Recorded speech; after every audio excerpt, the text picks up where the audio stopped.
Ari ta sa bantayan ng Punta Cruz. Dali.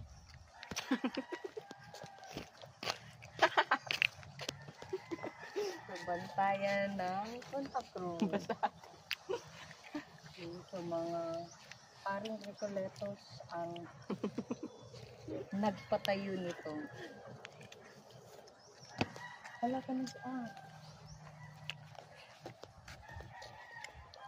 Yung ko kabantay na. Ang hingil sa natatanging nitong kahalagahan sa pamanang pangkalinangan ng sambayan ng Pilipino, ang mga bantayan ng Bohol. So, as of karon, dili na siya Sir Kim. dili na siya masudlan like before. News reporter. News reporter dahil ko karon. Bura tong Kim bitaw. Ali. Okay. Tanawa ang sud. So naa na siya yung mga guba-guba sa babaw na delikado na siya. So according sa nagbantay or caretaker ani sa bantayan ng Punta Cruz, ang taga na national something heritage ang naay mo privilege na ikatungod nga mo restruct ani.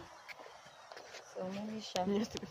Then naay cross nga dako sa likod.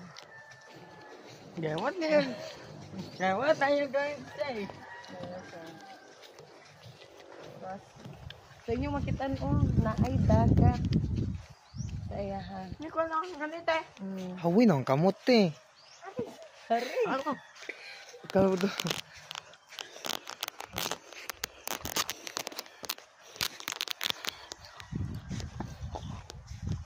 Ano siya, murag national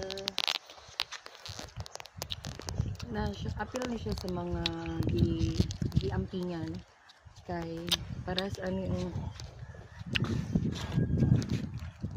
wala ka dani ano yung mga bato daan pa jud ni siya ako ka na bang unang ginama nandara mo ni siya mo din ni siya Punta Cruz.